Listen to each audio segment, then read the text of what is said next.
Hey guys, how's it going? Hope you're doing well. My name is Crown, and today I'm going to read you some very interesting stories that I hope that you're gonna love. And now, without further ado, let's go!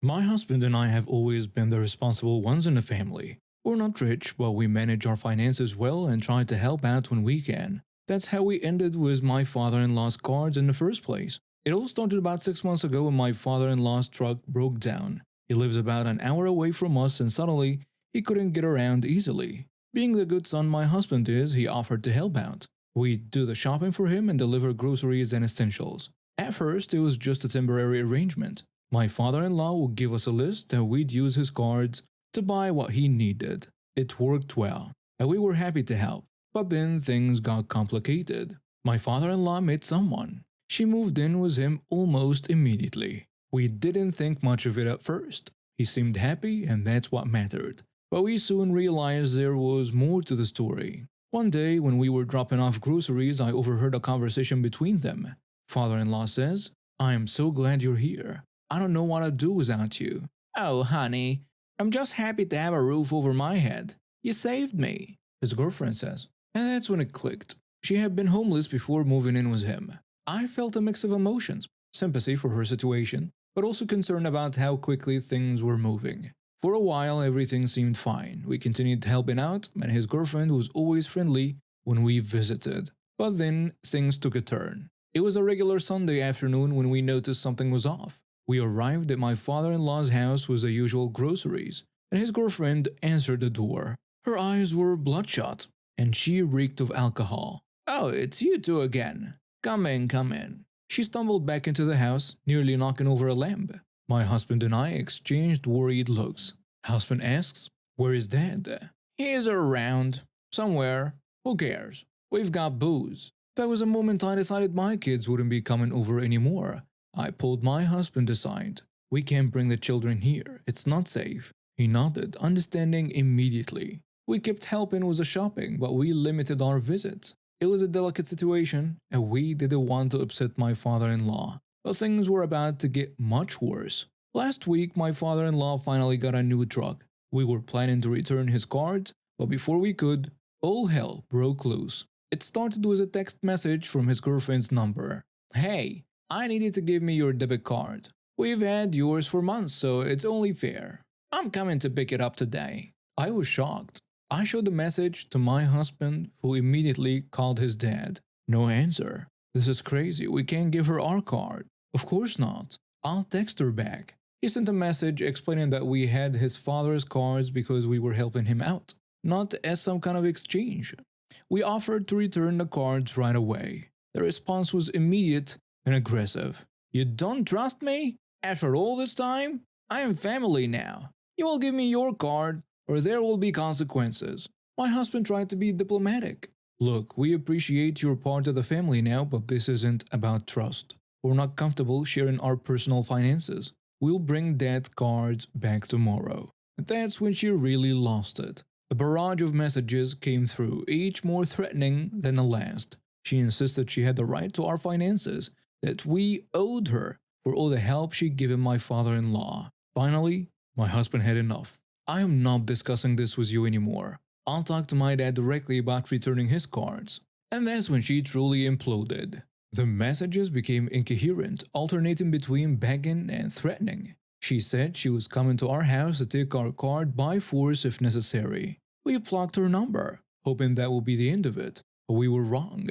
An hour later, we got a text from my father-in-law's phone. "This is girlfriend. He can't block me that easily. I will get your card. I don't need your permission. You owe me this." My husband and I were at a loss. We tried calling my father-in-law again, but still no answer. We were worried about him, but also angry at this invasion of our privacy. I say, "We need to do something. This can't continue." Husband says, "You're right. I am calling the police." He dialed a non-emergency number and explained the situation. They advised us to document everything and said they'd send an officer to check on my father-in-law. While we waited, we got another series of texts from my father-in-law's phone, each more unhinged than the last. She was threatening to tell everyone we had stolen from them to ruin our reputation in the family. Just as we were considering driving over there ourselves, we got a call from the police officer who had been sent to check on the situation. He says, I've spoken with your father in law. He seems to be okay, but confused about what's going on. His girlfriend is here and she's clearly intoxicated. I've explained that she can demand your financial information or threaten you, and she's not taking it well. We thanked the officer and asked if we could speak to my father in law. When he got on the phone, he sounded tired and embarrassed.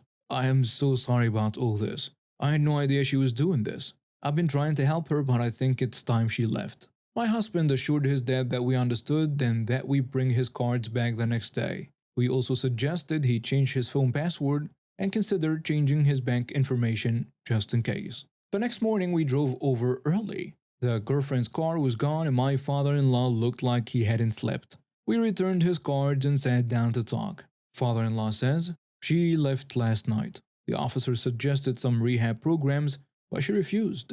I feel like such a fool. We spent the day with him, helping him secure his accounts and offering support. It was a difficult situation, but I was proud of how my husband handled it. I'm a sophomore in high school and I've always been the quiet, studious type. I'm not into sports or anything, but I do enjoy a good book and hanging out with my small group of friends. My mom's a lawyer, which becomes important later in the story. Last week, when I was walking down the hallway between classes, I was minding my own business, nose buried in my history textbook, when suddenly I felt a hard shove from behind. Before I knew it, I was sprawled on the floor, my books scattered everywhere, and a sharp pain shooting up my leg. I looked up to see who had pushed me, and there was this guy from my grade standing there looking all smug. He's the son of our school nurse, and he's always been a bit of a jerk. He smirked down at me and said, "Watch where you're going, nerd." I was in too much pain to respond. My friends helped me up, but as soon as I tried to put weight on my leg, I nearly collapsed again. It hurt so bad that tears were welling up in my eyes. My friends insisted on taking me to the nurse's office. I didn't want to go because I knew the nurse was the mother of the guy who pushed me, but they wouldn't take no for an answer. So off we went, with me hobbling and leaning on my friends for support. When we got to the nurse's office, she barely looked up from her phone as we came in. "What's the problem?" she asks. I fell in the hallway, and I think I might have hurt my leg pretty badly. She finally put her phone down and glanced at me, her eyes narrowing. "Fell, huh? How exactly did that happen?" I hesitated. I didn't want to rat out her son, even though he was a jerk. But before I could answer, one of my friends spoke up. "He didn't fall. Your son pushed him." The nurse's face immediately hardened. "I highly doubt that. My son wouldn't do such a thing." She then proceeded to barely examine my leg, just poking at it a couple of times while I winced in pain. "It's probably just a bruise. You're fine." "But it really hurts. I can barely walk." She rolls her eyes. "Oh, don't be so dramatic. You're young. You'll bounce back. Now off to class with you." I couldn't believe it. The pain was getting worse by the minute, and she was just dismissing it like it was nothing. My friends looked at each other, clearly as shocked as I was. Friend says, "Well, he can barely stand. Shouldn't we call his parents or something?" Nurse sighing heavily. "Fine. I'll write you a note excusing you from physical education class for today, but I expect to see you participating tomorrow. No more of this fakery." She scribbled out a note and practically shoved us out of her office. My friends helped me limp to my next class, where I spent the rest of the day in agony, unable to focus on anything but the throbbing pain in my leg. When I got home that afternoon, my mom took one look at me and knew something was wrong. I told her what happened, and she immediately took me to the emergency room. After x-rays and a thorough examination, the doctor confirmed what I had suspected all along. My leg was broken. The next morning, my mom drove me to school. I was on crutches with a cast on my leg. She insisted on coming in with me to speak with the principal about what happened. As we passed the nurse's office, we could hear her son's voice inside. "Mom, I need a note to get out of gym class. I don't feel like participating today." "Of course, sweetie. I'll write you one right away." My mom's eyes narrowed at this exchange. We continued to the principal's office, where my mom explained the situation. The principal looked concerned and called a nurse to join us. When the nurse walked in and saw me with my cast, her eyes widened in surprise. principal says. Nurse: did you examine this student yesterday? Nurse, hesitating. Well, yes, but. My mom cut her off. And did you determine that his injury was not serious enough to warrant further medical attention? She says defensively. He seemed fine to me. Kids often exaggerate their injuries to get out of class. My mom's voice was cold as ice when she responded. My son has a broken leg, a fact that was confirmed by actual medical professionals at the emergency room yesterday evening. Care to explain how you missed that during your examination? The nurse started to stammer out some excuse, but my mom wasn't having it.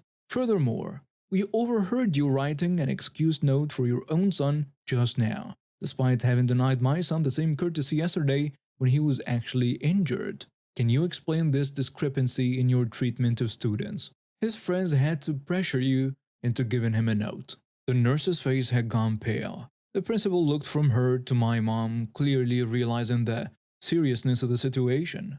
I think we need to have a more in-depth discussion about this. Nurse, please wait outside while I speak with this student and his mother privately. After the nurse left, my mom laid out everything that had happened, including the fact that it was the nurse's son who had pushed me in the first place. The principal listened intently, his frown deepening with each new piece of information. Principal says, I want to assure you that we take these matters very seriously. The nurse's behavior is completely unacceptable and her son's actions are equally concerning. We will be conducting a full investigation into this incident. My mom nodded, but she wasn't done yet.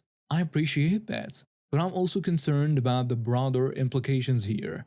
How many other students might have been dismissed or had their injuries downplayed? This could be a serious liability issue for the school. The principal's eyes widened at that. He knew my mom was a lawyer, and I could almost see the wheels turning in his head as he considered the potential consequences. You're absolutely right. We'll need to review all the nurses' records and possibly bring in an independent medical professional to reassess any students who've been treated recently. I think that will be wise, and I trust that appropriate disciplinary action will be taken against both the nurse and her son. Absolutely. We have a zero-tolerance policy for bullying, and the nurse's negligence in this situation is a serious breach of her professional duties.